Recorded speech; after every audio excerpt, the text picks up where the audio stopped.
दोस्तों, नहाने वाले सोप की तरह मैं भी इस डेली सोप को अपनी नस नस में घिस चुका हूँ और मैं जानता हूँ कि मैं भी एक न एक दिन डेली सोप का एक्टर जरूर बनूंगा, क्योंकि मेरे को पता नहीं डेली सोप में एक्टिंग करने का बड़ा मजा आने लगे यार, सीरियसली। लेकिन फिलहाल मैं इस शो पे फोकस करता हूँ और आपको बताता हूँ कि आज के एपिसोड में हम क्या देखने वाले हैं। जिसके बाद छिन जाती है आजादी, पूजा बनर्जी ने आखिर बच्चा होने के बाद क्यों की शादी, मैंने बहुत कोशिश की डांट पड़ने पर बच्चे हैं रोते, कौन मिलता है सेट पर सोते। आनंद बहुत सोता है सेट पे, मैं सोता नहीं हूँ, मेरी रिपोर्ट बहुत अच्छी है। सब्जी लेने पर मुफ्त मिलता है धनिया, आज के शो में मिलेगी वागले की दुनिया। चुगली नहीं करता मैं, मुझे जरा मजा आता है यहाँ की वहाँ बात करने पे। एक अंदर की बात बताऊं, पूजा बनर्जी ने दोबारा शादी कर ली। नहीं, टेंशन मत लीजिए, वो दोबारा किसी और से नहीं बल्कि अपने ही पति से शादी कर रही है, वो भी बेबी होने के बाद। जी हाँ, गोवा में उन्होंने शादी की है। पूजा बनर्जी से शादी के बारे में बातचीत करने हमारी टीम पहुंची पूजा बनर्जी के घर और उनके साथ की ढेर सारी मस्ती। आइए देखते हैं।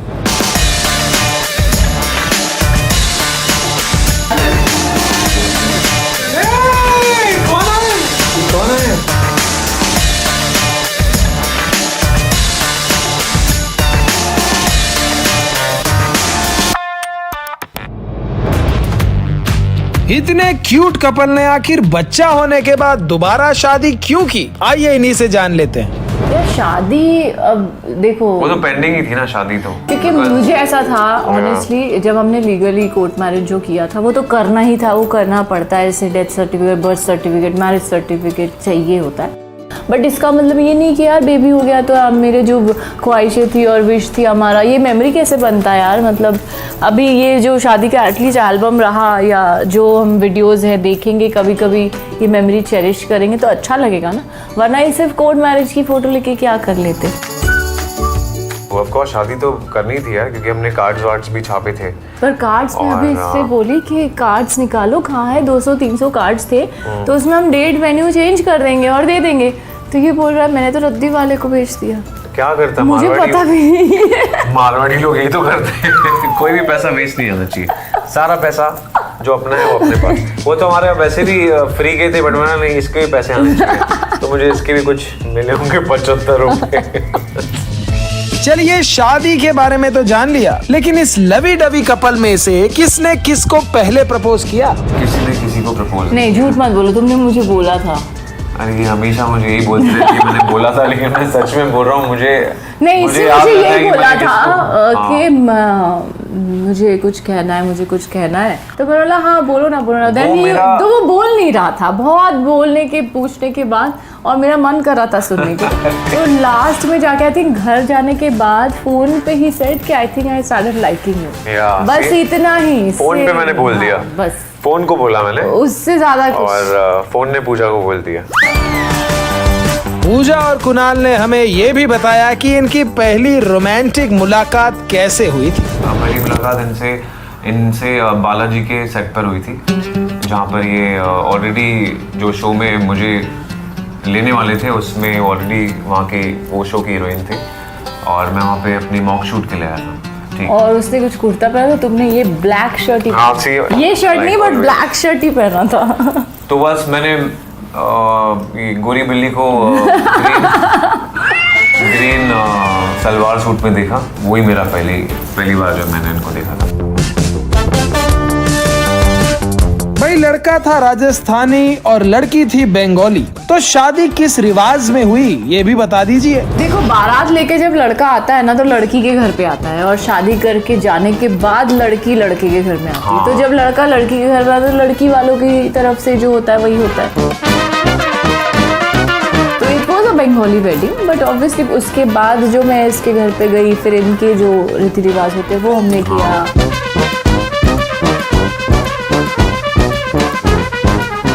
जो मेरा गृह प्रवेश हुआ और जो अंगूठी खेलते हैं, वैसे एक बात बताऊं, सारे हिंदू में सेम चीज़ें होती है, जस्ट आई थिंक थोड़ा बहुत इधर उधर है चीज़ें, but all the rituals are almost. And also पूजा की भी एक दिली ख्वाहिश थी कि मेरी ख्वाहिश थी, बंगाली है तो उसको चाहती थी कि वो बंगाली ब्राइड बने और Yeah. मैं भी वैसा ही बंगाली दूल्हा। तो बोर्ड पहन के और आपने देखा ही होगा ये No? घोड़ी पे भी चढ़ा था सहरा मैं पहन घोड़ी के, पे भी चढ़ा, और हाँ, फिर वहाँ पे आने के बाद नॉट सहरा I mean- हमारे में राजस्थान में सहरा नहीं पहनते, जस्ट द पगड़ी।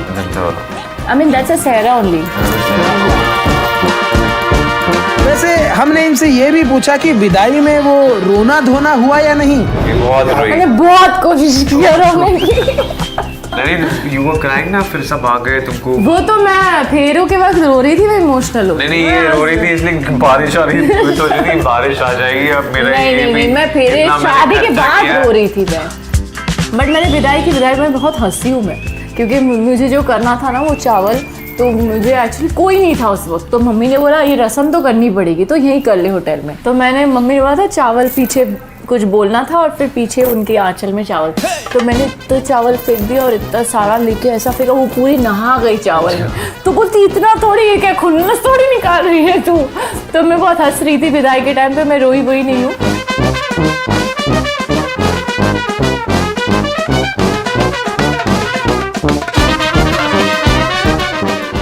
अब बच्चा भी शादी में मौजूद था, तो क्या माँ बाप की शादी में बच्चे ने भी इतना ही एंजॉय किया? मैं उसके सामने ना रो दिया। लिपस्टिक भी नहीं लगाती हूँ, उसको पसंद ही नहीं मेकअप। और मैं इतनी एकदम सजी हुई थी तो वो उसको अच्छा नहीं लग रहा था, रो रहा था, वो मेरी नथ खींच रहा है, वो मेरा मांग टीका हटा रहा है, तो मैं अपने पास उसको ले नहीं पा रही थी। ये मैं हूँ, ये मेरा बेटा है सोना, और ये मेरी शादी हो रही है। उसको तो समझ में भी नहीं आ रहा था क्या है। हाँ बट हाँ मैं ही बोल रहा था लोगों की वो बड़ा होगा जब, हाँ। तब वो बोलेगा हाँ, कि मुझे इसका reaction देखना है जब बड़े उसके होने के दोस्त वोस्त को बोलेंगे ना कि अबे क्या बे ज़्यादा शाना समझता है, बाप की शादी में है, तो वो बोलेगा बेटा मैं बाप की शादी में गया हूँ और मैं प्रेजेंट था फिजिकली, अब बोल क्या बोलता है।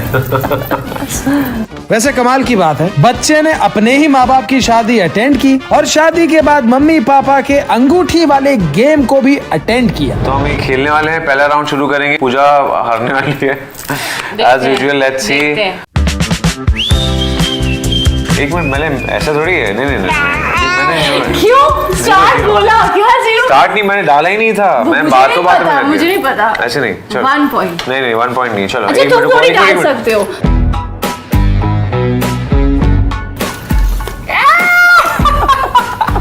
यो 1 2 1 अब ये स्कोर होता है 1 0। 1। नहीं ओ वापस प्लीज।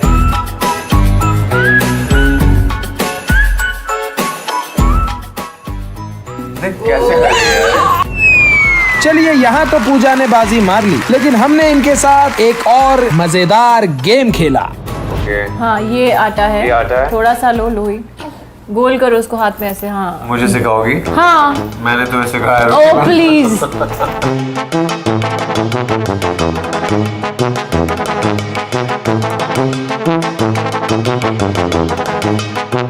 नॉट बैड हाँ, shape wise. I love you. रोटी बना दे पापा, रोटी। ठीक है हो टूट गया। नहीं, फट जाएगी रोटी। हाँ हो गया। Okay boys and girls, oh my God, public क्या बोलती है? और इसके लिए मैं अपने आप को कच्ची रोटी खिलाऊंगा। एनीवेज, भाभी तेरा देवर दीवाना की पूरी टीम और ऑडियंस की तरफ से पूजा को ढेर सारी बधाइयां। दोस्तों, एक आम आदमी की जिंदगी में शक्कर चाय पत्ती खत्म हो सकती है, लेकिन सफर करना यानी कि परेशान होना कभी खत्म नहीं हो सकता। इसलिए हम पहुंचे एक ऐसे शो के सेट पर जहां आम आदमी की जिंदगी के हंसाने, रुलाने और गुदगुदाने वाले पलों को दिखाया जाता है। जी हां, मैं बात कर रहा हूं आम आदमी की जिंदगी पर आधारित बेहतरीन शो वागले की दुनिया के बारे में।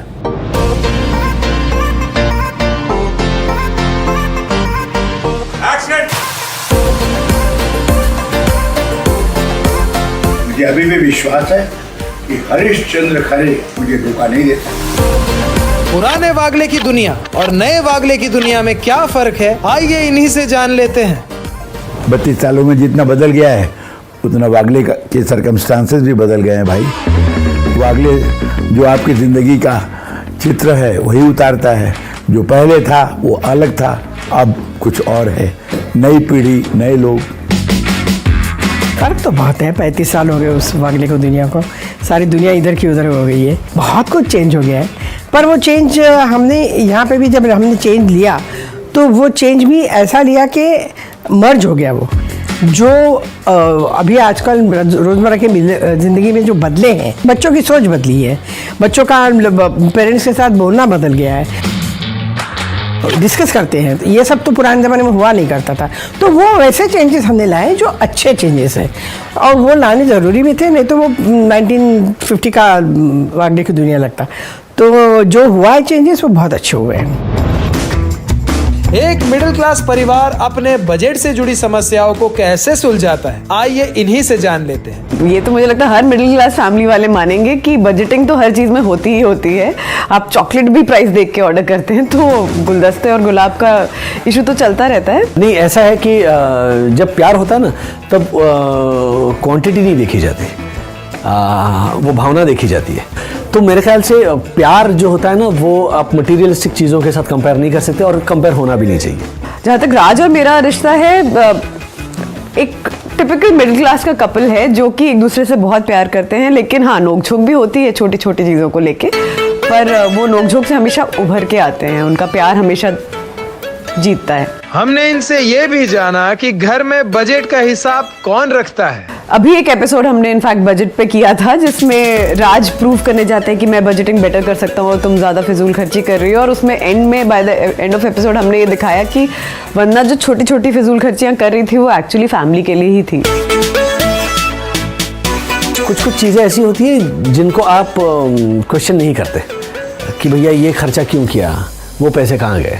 आप अपनी बीवी को ये नहीं पूछ सकते, क्योंकि उसे होम मिनिस्टर का जो खिताब मिला है वो ऐसे नहीं मिला है, क्योंकि घर चलाना मेरे ख्याल से एक थैंकलेस जॉब है, और ये 24/7 जॉब है। तो सिर्फ हम पैसे कमाते हैं बाहर, इसका मतलब हम बड़ा तीर मारते हैं, ये बात अगर मर्द सोचता है तो वो बहुत गलत है। घर में जो गृहिणी होती है वो सबसे ज़्यादा एफिशिएंट होती है। चलिए, बजट के बारे में तो इन्होंने हमें बता दिया, आइए जान लेते हैं कि आगे वागले की दुनिया में क्या होने वाला है। मतलब टेंशन का माहौल है। हमारी कोई चीज़ भी जब खो जाती है तो भी हम विचलित हो जाते हैं। हम तो यहाँ पर तो बेटा जो है वो किडनैप हो गया है। जब ये ट्रैक शूट हो रहा था और हम उसको देख नहीं पा रहे थे, तो वैसे ही हम बहुत अपसेट थे। और प्लस एज अ मदर, आप जब अपना बेटा मिसिंग हो और आपको उसके बारे में कुछ नहीं पता, कोई इन्फॉर्मेशन नहीं है, तो आई थिंक उससे बड़ा टेंशन किसी की लाइफ में कुछ हो ही नहीं सकता है।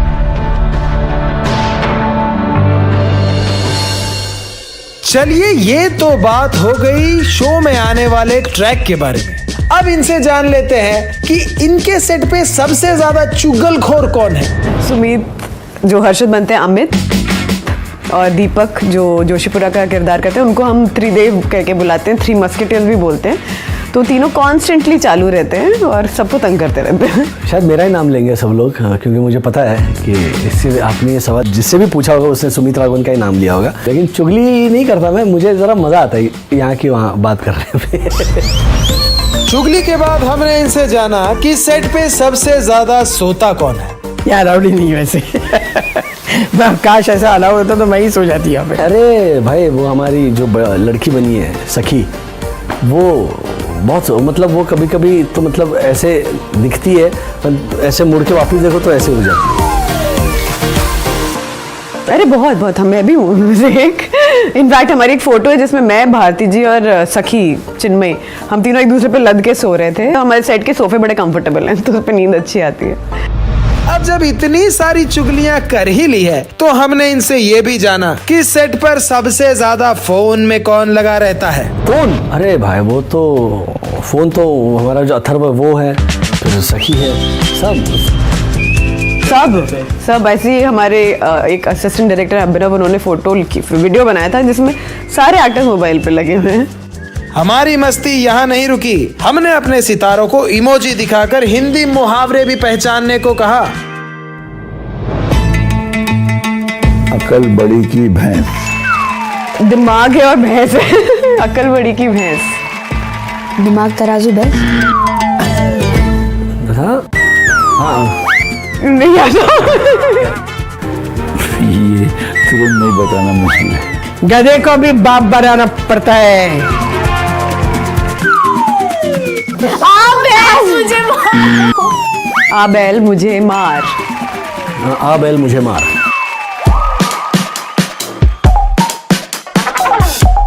या घर की मुर्गी दाल बराबर। घर की मुर्गी दाल बराबर। गिरगिट और अलग अलग रंग हैं, तो गिरगिट के अलग अलग रंग। बदलती छिपकली के कई रंग। हाँ, मुहावरा पता नहीं, लेकिन गिरगिट जैसे रंग बदलता है। बस कर यार।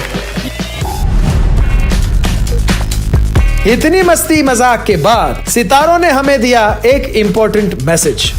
देखिए, ओमिक्रॉन करके एक कोविड का नया वर्जन आ गया है दुनिया में, और हम देख रहे हैं कि कोविड जाने का नाम ही नहीं ले रहा है। आई कैन ओनली रिक्वेस्ट कि भैया प्लीज़ अपना देखभाल कीजिए, मास्क जरूर पहनिए, और घर से बाहर नहीं निकलना, ओनली इम्पोर्टेंट काम के लिए बाहर निकलना। और सही जानकारी लीजिए, लेकिन मास्क पहनिए और हाथ धोइए। Please be careful. दोस्तों, वायरस का काम तो है आपको तंग करना, लेकिन अपनी सुरक्षा आपके खुद के हाथ में है। लेकिन वापस आते हैं मस्ती पर, और हमारी मस्ती यहाँ नहीं रुकी। हर्ष, वो क्या बना रहा है? डायलॉग बोल। अरे मन में बोल रहा हूँ यार, ये मेरे को डेली सोप की प्रैक्टिस करने दो यार, मैं मन में बोल रहा हूँ। आइए चलते हैं अगर तुम न होता के सेट पर। This is a lovely set. ये अगर तुम ना होते शो का सेट है, हमारा प्यारा सा सेट। तो आप एक राउंड ले सकते हैं।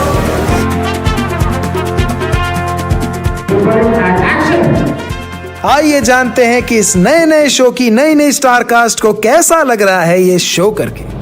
यार मुझे बहुत अच्छा लग रहा है, क्योंकि क्या है ना कि जब भी कोई शो लॉन्च होता है तो हम जो भी दर्शक लोग हैं, ऑडियंस जो होती है, उन्हें बहुत एक्साइटमेंट होता है शो को लेकर के।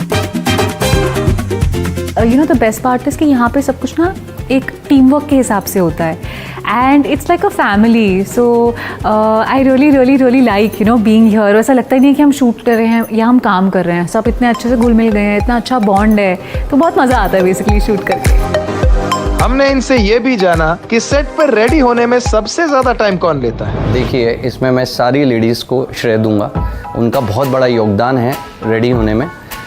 मेरे को 4 मिनट लगते हैं, मुझे पता है। लेकिन मुझे ऐसा लग रहा है कि अगर मैं दुल्हन बनी तो शायद मैं टाइम लगाऊं, क्योंकि फिर मैं ना, और फिर जब मैं हल्का लेट होंगी ना तैयार होने में, उसके बाद मैंने डायलॉग भी सोच के रखा मैं क्या बोलूँगी। मैं बोलूँगी उनको कहो इंतज़ार करने के लिए, ये दुल्हन वक्त लगाएगी। चलिए अब इनसे थोड़ी चुगली की जाए। सेट पे सबसे ज्यादा सोता कौन है? आनंद बहुत सोता है, उसका काम है सोना। और आई थिंक कभी कभार नियति भी सो जाती है, वो भी थक जाती है। मैं कभी कभी सो जाती हूँ वैसे, कभी कभार, पर सर ये ना आपको गलत खबर दी गई है, मुझे पता है हिमांशु ने, कि मैं सोता हूँ। सेट पे मैं सोता नहीं हूँ, मेरी रिपोर्ट बहुत अच्छी है। चलिए अब ये भी बता दीजिए कि सेट पर सबसे ज्यादा नखरे किसके हैं? आपको भी पता है ना, जब एक शादीशुदा जिंदगी में आप लोग हैं, कहीं जाना होता है तो नखरे किसके होते हैं? सेट पे नखरे? यार ये तो रिलीज कर दूंगा तो बिल फट जाएगा मेरे पे। नखरे किसी के भी नहीं। हमारी मस्ती यहाँ नहीं रुकी। हमने इमोजी दिखाकर सितारों से पूछे मेडिकल साइंस के सवाल। फर्स्ट पहला एड दवाइयों का डब्बा, आपातकालीन बक्सा, डब्बा। अब ये क्या है? ये है क्या? कलेजा, वही है। गुर्दा, इंटेस्टाइन है ये। अंतड़ियाँ, टाइमर नहीं होना चाहिए, लार्ज इंटेस्टाइन। बड़ी है ये, बड़ी आंत। फेफड़े, किडनी, ये गुर्दे हैं। एम्बुलेंस को हिंदी में मैं बताती हूँ, ये गाड़ी होती है लाल बत्ती वाली। रुग्ण वाहिका, नो सो एम्बुलेंस। रिश्तों के उतार चढ़ाव में फंसे हमारे सितारों से हमने पूछे रिश्तों से रिलेटेड कुछ सवाल। पापा की बीवी के ससुर के बेटे की छोटी बहन के पति आपके क्या लगेंगे? क्या? कुछ ना कुछ तो लगते ही होंगे मेरे, इतना तो गारंटी है। फूफा फूफा जी, फूफा जी, हाँ फूफा जी। किसने लिखा है क्वेश्चन? नाना की पत्नी की इकलौती बेटी के ससुर के इकलौते बेटे की बीवी आपके क्या लगेंगे? ससुर।